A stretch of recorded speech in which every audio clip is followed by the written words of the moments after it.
Hello la famille Pam Channel TV, ici Ange Katoula, on est dans des passwords, vous connaissez déjà votre go, c'est ça.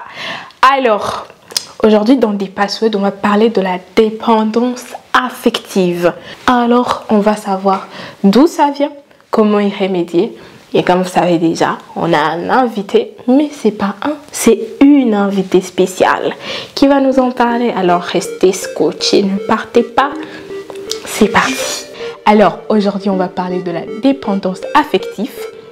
Les dépendants affectifs sont souvent des gens qui ont reçu, je peux dire, peu d'affection quand ils étaient enfants, dans leur enfance. C'est souvent des gens à qui on a répété « Laisse maman tranquille, va jouer ailleurs, il faut te calmer, maman a beaucoup de travail ». Et ces gens-là cherchent de l'affection pendant toute leur adolescence ou bien quand ils sont âgés, ils cherchent de l'affection. Alors, comme vous savez déjà, Deep Password, on vous amène des invités spéciaux, magnifiques et vous allez découvrir. Je ne veux pas tarder et je vais accueillir Madame Rachel Nzabimana sur le plateau Deep Password. Bienvenue dans Deep Password. Merci beaucoup. Nous sommes vraiment ravis de vous accueillir et nous espérons avoir des bons conseils comme nous allons développer le sujet sur la dépendance affective. Donc, on va essayer de... Voilà quoi. Ouais. Alors, sans plus tarder, Deep Password, on a nos étapes. La première étape qui sera The Word of the Week. Je vais vous donner un mot. Et vous allez essayer de définir ce mot. Et comme ça, en même temps, les chers téléspectateurs vont savoir la signification du mot. Ils vont apprendre un nouveau mot aujourd'hui. D'accord? Allez, le mot d'aujourd'hui, the word of the week, c'est allégeance.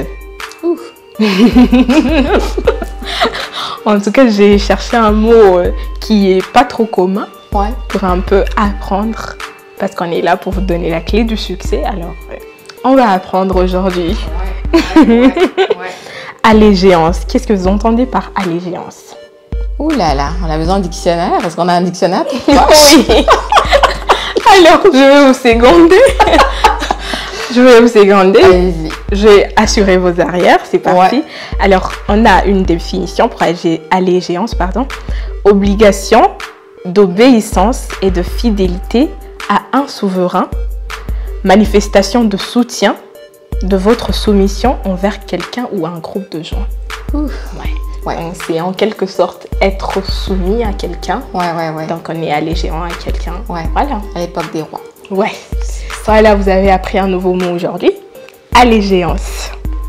C'est la soumission en bref. Alors sans plus tarder, nous allons passer aux choses sérieuses. On va passer aux questions, ce pourquoi Madame Rachel est là, ce pourquoi elle a accepté de partager le plateau Deep Password. Nous allons commencer par un petit truc, une petite surprise que je fais à mes invités. On a votre biographie, je peux dire en quelque sorte, une petite biographie là. Oui. Vite. Allez-y, je vais m'écouter. Parce que on a cherché et tout, voilà. Et on veut savoir c'est qui Madame Rachel Nzabimana. Rachel Nzabimana, sous le surnom de Poupina. Ouh là là, on a trouvé ça. Pour les intimes. Poupina pour les intimes. Ouais. Qui était une marque de bébé à une époque. Oui. C'est pas tout le monde qui se souvient de ça. Ouais. Et vous êtes une épouse et mère de 5 enfants. C'est ça. Vous êtes mariée à Pasteur Tenichouti. Oui. Vous avez grandi à Bujumbura. Oui. Malheureusement, vous avez dû quitter le Bujumbura en 1993 quand il y a eu la guerre civile du président Melchior Ndadaye. Ce n'est qu'à l'âge de 15 ans que vous arrivez à Ottawa. C'est Ottawa? J'ai bien prononcé? Oui. Voilà, c'est Ottawa. Alors, je poursuis. Vous avez fréquenté l'université d'Ottawa et vous avez travaillé dans les ressources humaines. Oh my gosh. Comme moi. Quelle coïncidence! Les grands esprits se rencontrent. Oui. Vous avez aussi, à 17 ans, avant votre retour définitif en août 2022, Rachel, vous avez vous aimez composer des textes et des poèmes en anglais. Oh my gosh. Est-ce que vous avez été chercher tout ça? Dans des moments de prière. Ouais. Et vous chantez aussi. Oui, ça fait très longtemps. Ouais. Vous faisiez partie d'une chorale pendant des longues années. Oui. Mais maintenant, on vous voit plus trop. Non. Voilà votre surnom que j'ai dit il y a tantôt, Poupina. Je répète un peu pour le petit clin d'œil. Et vous avez reçu le Seigneur Jésus-Christ en étant âgé, jeune. Oui, ado. Un peu ado, voilà. Ouais. Et appris rapidement à apprendre de lui et de lui seul. Voilà, on a fait le tour et maintenant vous vivez au Burundi. Oui. Sur la terre de vos ancêtres. Oula. Ouais, de retour. De retour dans le pays. Ouais. Nous sommes vraiment ravis de vous accueillir, Madame Rachel. Merci. Alors là, on va attaquer les questions directement. Qu'est-ce que vous entendez par la dépendance affective? La dépendance affective. D'abord, je vais juste clarifier que je ne suis pas thérapeute. Oui. Que je ne suis pas psychologue. Oui. Je ne suis pas spécialiste dans les émotions, la gestion des émotions. Mais je ne suis qu'une mère. Je suis une jeune fille. Je suis une maman. Dans tout ce que je vais partager aujourd'hui, c'est basé sur l'expérience, ce que je regarde, ce que j'ai vécu, ce que j'ai observé d'ailleurs. Dépendance affective, pour moi, c'est d'abord le mot dépendance affective. Pour moi, ce n'est pas... Ça devient quelque chose de négatif. C'est pas positif quand on l'entend. Parce que c'est comme si tu dépends de cette personne-là pour pouvoir t'épanouir émotionnellement. Donc, déjà en partant, il y a quelque chose qui ne marche pas. Et déjà en partant, comme on a été créé, de base, moi, je crois que chaque personne, lorsque tu es créé, lorsque tu sors du ventre de ta mère, tu es une personne parfaite. Il n'y a rien, il n'y a pas de défaut. Tout ce que, si par exemple à 15 ans, à 20 ans, il y a quelque chose qui croche, c'est que tu l'as appris. Ou bien tu l'as hérité quelque part émotionnellement. Donc, dépendance affective pour moi, ce n'est pas positif. Il doit y avoir une raison pour laquelle tu es devenu comme ça. Et des fois, c'est à toi vraiment de faire la petite recherche pour voir, OK, pourquoi est-ce que je suis dépendant affectivement comme ça? Ouais, donc je ne sais pas si j'ai répondu un petit peu. Oui, exactement. Ouais. Et le fait de ressentir le besoin de consulter son ou sa partenaire, parce que quand les gens, vous êtes exactement mariés, le fait de consulter votre conjoint dans toutes les décisions que vous prenez, n'est-ce pas un signe de dépendance? Oui, et en même temps, ça dépend. Je dirais d'un côté c'est oui, mais en même temps ça dépend de l'historique. L'historique du couple, l'historique de chaque famille, l'historique que tu as en tant que personne. Mais en même temps, ça peut être positif aussi de consulter ton conjoint si pour des grosses décisions, mais pas pour toutes les décisions. Est-ce que je suis supposée mettre une chaussette rose, une chaussette jaune? Est-ce que je suis supposée mettre cette jupe ou la robe? Ça devient un petit peu pas positif, là, parce que là, en tant que personne entière, tu devrais être capable de décider pour toi-même des choses de base, à moins qu'il y ait des implications de l'autre. Oui, je dirais. Oui, exactement. Et comment vous pourrez, donc, avec votre expérience, comment on peut faire la différence entre la passion amoureuse et la dépendance affective? Passion amoureuse. J'ai un peu pivoté là, on décolle directement. Passion amoureuse ou c'est quoi? Ou la dépendance affective. Passion amoureuse. Bon, passion amoureuse, il n'y a rien de mal à ça. Je crois fermement que dans chaque couple, il devrait y avoir une passion et une passion doit être nourrie tout au long de votre relation. C'est pas juste les premières semaines lorsque tu le vois puis il y a comme un coup de foudre et puis il est comme c'est l'homme de ma vie, c'est la femme de ma vie. Ça devrait continuer même lorsque tu as déjà un enfant, 2 enfants, 3 enfants. Lorsque vous êtes des grands-parents, vous devriez être capable de nourrir. Ça se nourrit, la passion. Dépendance, là, c'est comme si on part de l'autre bord parce que tu ne devrais pas dépendre sur quelqu'un d'autre. Donc, ça veut dire que cette personne, si elle n'est plus, tu n'es plus. Et ça, en soi, ce n'est pas ça. Parce que la vie nous apprend que quiconque est autour de toi, il y a toujours une date d'expiration. Donc, si cette personne-là disparaît, normalement, tu devrais être capable de vivre, de survivre et puis d'aller même au-delà. Pas pour autant pour dire, OK, cette personne-là n'avait pas de valeur dans ma vie, mais c'est parce que oui, elle a contribué dans ta vie, c'est positif. Maintenant, il y a d'autres choses à faire. Il y a un autre chapitre qui commence. Et des fois, il y a des enfants qui dépendent sur toi. Donc, tu ne peux pas fermer la porte, de dire, OK, il est parti ou elle est partie, la vie s'arrête. Il y a des personnes qui dépendent sur toi et tu leur dois de vivre une vie en plénitude. C'est ça aussi pour revenir à une autre question. Est-ce que le fait, c'est normal d'avoir envie ou bien d'avoir le besoin de passer du temps avec l'être aimé ou même d'être dépendant de la personne? Vraiment, c'est it's my aim in my life. C'est pas normal ou c'est normal? Je dirais que c'est normal de vouloir passer le temps avec mon époux. Parce que à la fin de la journée, comme on dit souvent, les enfants, ça naît et puis ça quitte. Tu devrais être capable de retrouver le premier amour, mais il faut vraiment le nourrir au fur et à mesure. Parce qu'à un moment donné, si tu attends 25 ans que le dernier soit parti, tu ne reconnais plus ton partenaire parce que bon, il y a eu beaucoup de saisons. Mais c'est bien de passer du temps régulièrement, comme vraiment régulièrement parce qu'il y a, et intentionnellement aussi, j'ajouterais. Wow. Parce que si c'est pas intentionnel, il y aura toujours d'autres choses qui vont venir sauter dedans. Il y a toujours des priorités, des appels, des courriels, du travail, d'autres priorités qui sont des fois urgents.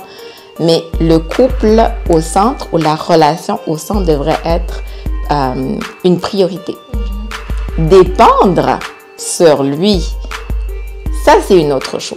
Moi je suis chrétienne, je ne suis pas appelée à dépendre sur l'humain. Parce que si je dépends sur l'humain, ça veut dire que cet humain-là, je suis toujours en train de prendre. Oui. Alors qu'à un moment donné, il faut te demander qu'est-ce que tu as ramené sur la table. Oui. Donc ce n'est pas juste dépendre, mais qu'est-ce que tu as à offrir. Oui. Avons-nous aussi besoin d'une autre personne pour survivre? Ou pour être heureux, pour se sentir complet ou entier? Là, vous allez parler aux célibataires. Est-ce qu'on a forcément besoin d'une personne pour survivre? Ou bien pour se sentir entier et complet dans sa vie? Avons-nous forcément besoin d'une personne? Oh là là, est-ce qu'on a forcément besoin? Je suis chrétienne encore une fois. Okay? Je retourne un petit peu dans Genèse et puis Dieu créa l'homme et la femme, etc. Puis à un moment donné, il a créé l'homme. Il a dit, c'est pas bon d'être seul. Puis il a donné Ève. Donc là, est-ce que ça doit toujours être une relation amoureuse? Parce qu'il y en a qui ne veulent pas se marier. Bon, il faudrait aussi creuser pour savoir pourquoi. Parce que là, il y a toujours des blessures. Peut-être qu'ils ont connu des relations avant qui n'étaient pas du tout positives ou bien des expériences avec les parents, etc.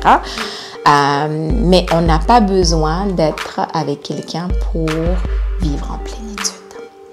J'ai connu, je peux partager un petit témoignage. Je connais quelqu'un de très proche. À un moment donné, elle a cherché. Puis elle n'a pas trouvé.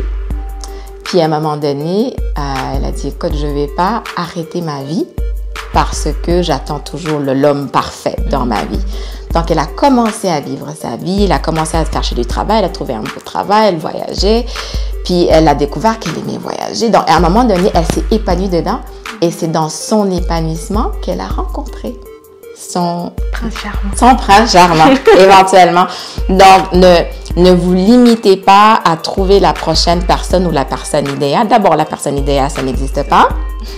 Mais vivez la vie. Déjà, la vie de célibataire, je trouve que c'est une vie tellement parfaite parce que tu n'as pas d'obligation. Tu n'as pas besoin de répondre à quiconque. Tu n'as pas d'enfants. Des fois, il y a des filles mères, etc. Mais c'est juste toi qui décides. Tu n'as pas besoin de consulter un autre adulte dans la maison. C'est toi qui décides. Et des fois, ça vient avec beaucoup de liberté. Donc, je dirais, profitez de votre célibat parce que lorsqu'il va finir, normalement, c'est fini, quoi. Il n'y a pas de retour en arrière. C'est straight to the point. C'est ça. On avance. C'est ça. Pour finir, on peut comprendre que la dépendance affective représente un blocage. Oui. Ça bloque considérablement, qui empêche d'exprimer son individualité, sa personne, et aussi de prendre confiance en soi. Mais, alors, pour terminer, comment on peut y remédier? Comment on peut éviter cela, de dépendre? Ouais. Je dirais vraiment de chaque matin, lorsque vous vous réveillez le matin, allez devant le miroir et vous allez voir la merveilleuse créature que Dieu a mise sur cette terre. Il n'y en a pas deux comme vous. Il n'y en a pas deux comme vous. Prenez le temps de vous étudier. Soyez votre meilleur étudiant de vous-même. Prenez le temps, que vous soyez célibataire, fille, mère, monoparentale, même les grands-parents qui écouteraient cette émission, prenez le temps parce que des fois la vie nous déconnecte de qui on est, mais prenez le temps de vous connaître et de maximiser tous les talents qui sont en vous.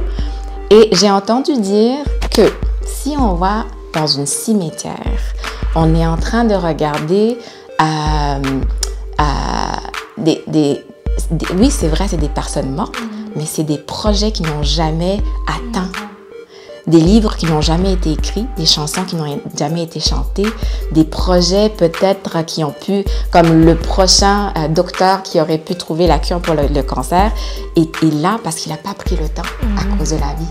Donc, prenez le temps, lorsqu'on prend le temps de se connaître et de maximiser qui on est, tu n'as plus le temps de dépendre sur quelqu'un. Parce que tu es en train de te découvrir et puis d'ouvrir le chapitre de ta vie, puis de lire. Il y a tellement de tomes dans ta vie. Donc vraiment, oui. On va s'arrêter par là. Prenez le temps de vous connaître vous-même. Soyez le meilleur étudiant de vous-même. Les paroles de Madame Rachel Ntabimana. Je suis vraiment reconnaissante de votre passage ici pour The Password, mais c'est pas fini. On va sur les 5 secondes chrono. C'est parti. Alors, Madame Rachel, je vais vous donner 3 petites questions banales. J'ai fait 3 pour ne pas être trop longue. 3 petites questions banales que vous allez répondre avant 5 secondes, avant que 5 secondes ne s'écroulent, quoi. Donc, c'est tic-tac. Elles sont banales, donc vous serez obligé de me dire la vérité. Et 5 secondes, donc les 5 secondes doivent s'écrouler avant que vous nous ayez répondu. Ouais.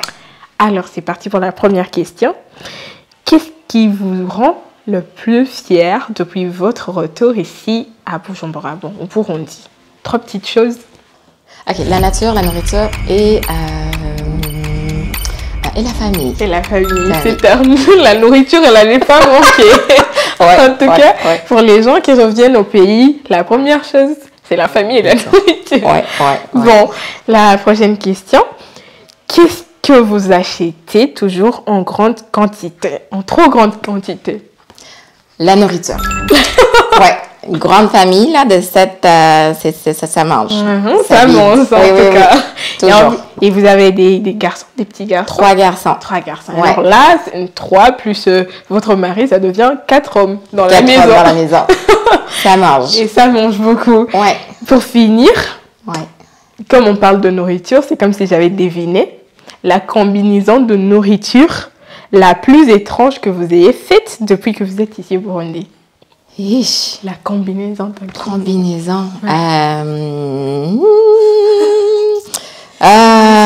Je sais pas. Normalement, j'aime pas trop essayer. Donc, c'est sûr que je suis très traditionnelle. J'essaie une fois. Combinaison, peut-être une pizza végétarienne que j'ai mangée. Et c'était délicieux. Beaucoup de légumes. C'était délicieux. Désolée pour le carnivore. On est un peu déçus. Voilà. Nous avons terminé les 5 secondes chrono. Maintenant, nous allons passer sur the password of the week.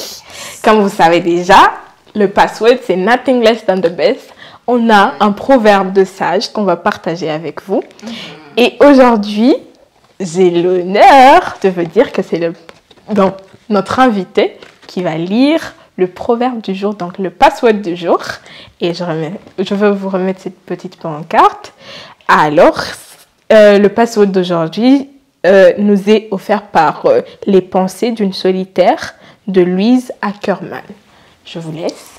Ok, je lis ça. Ça dit, nos passions et nos besoins, voilà nos vrais tyrans. On devrait donc toujours être simple et vertueux, ne fût-ce que par amour de l'indépendance. Ouais, ça vous dit quelque chose, ça vous parle? Je vois directement le fléau de la comparaison. Toujours regarder nos voisins, qu'est-ce qu'ils ont pour que je puisse l'avoir, j'en ai besoin. Est-ce que tu en as vraiment besoin? Ou bien on devrait vraiment rester dans la simplicité de notre vie, regarder ce qu'on est et ce qu'on a déjà, et puis maximiser déjà ce qu'on a dans nos mains pour qu'on puisse vivre simplement, vertueusement et être indépendant. On n'a pas besoin de dépendre de notre voisin pour voir la grosse maison, la grosse voiture, etc. parce qu'on a déjà tout ce qu'on a besoin. Regardez ce qu'il y a entre vos mains et chérissez-le. Oui. Voilà. On va terminer sur ces mots. Merci, Madame Rachel Zabimana, d'avoir accepté de venir dans le studio de Femme Channel TV. Et je suis vraiment honorée de vous avoir accueilli dans du Password. Ah, c'était un plaisir, vraiment un plaisir. On a passé vraiment un bon moment ensemble. Ouais. Et on se dit à la prochaine pour une nouvelle émission dans des Passwords. Restez scotchés. Bye bye. Bye.